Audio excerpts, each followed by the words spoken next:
Hey, MMK back today. Got Dad here and take it away, Billy. Take it away. Okay, yeah, I'm gonna take it away. Uh, I'm gonna tell you a story that you're not gonna believe. About a man named Jed. Yeah, poor mountaineer barely kept his family fed. Sorry, sucker wasn't on the works what it was. Anyway, this is about Elvis. We was in Seattle, Washington, and we had finished up at the World's Fair shooting the movie, and we was headed back to California, and we were all in the motor home. And believe it or not, one of the guys had left his case at the hotel. Well, he pitched a raving fit, stopped the bus, and we all got off. He was ranting and raving, and he said, "All you suckers are." He didn't exactly say suckers, but he did, imply that all of us. He come right out and said it. Y'all fired. Well, I was thinking to myself, I don't know what the other guys were thinking, but I was thinking to myself, oh no, here we go again. I got to make arrangements to get back home. So one of the guys called a hotel and they said they would pack it up as a piece of furniture and stuff and send it to his house in California.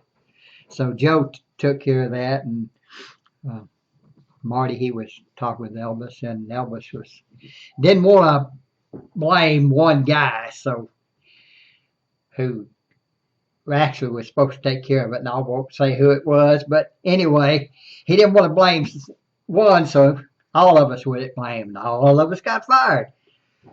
So anyway, I was a little sensitive, about that kind of stuff. And the other guys, they just went on about their business and all that, and I was thinking all the way, hell man, I ain't got no money. How am I gonna get back home?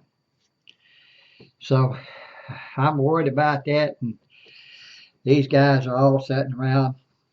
Elvis stopped the bus again. He got off. He said, "Look," he said, "oh y'all come around." He said, "Look," he said, "I'm sorry." He said, which was a rarity for Elvis.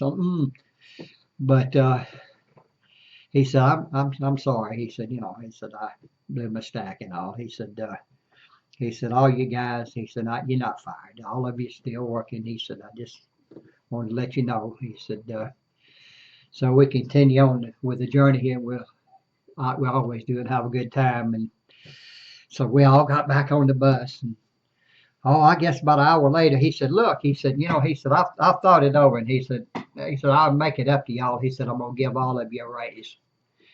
And boy, you talking about relief. Everybody was, just tickled to death. But what this goes to show is Elvis, I mean, he was so unpredictable, man.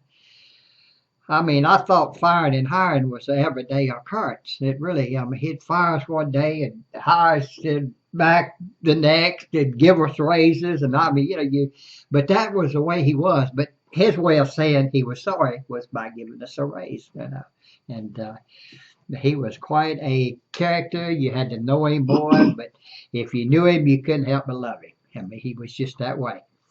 And but we, believe it or not, we all made it back, and we had fun on the way. We'd stop and throw the football and carry on just like we always did. And believe it or not, we didn't get fired no more for a little while. Just a little while. Just a little while. Let's have some more of those great times. No, we did. We had wonderful times, man. We just finished, like you say, at the Seattle World's Fair, and that was in itself was a great experience. Which brings me to another story about uh, Kurt Russell, who was in that, and I'll tell that story again at another time. Quite interesting. And you? That was in that. Would you give me your story now? No, well, my story is that's my story, and I'm sticking to it. So basically, that's good one, huh? Yeah. I guess that's our story, and we're sticking to it. So I guess what we're trying to say, folks, is blah, blah, blah, blah, blah, blah, blah, that's all. So until next time, remember, We always live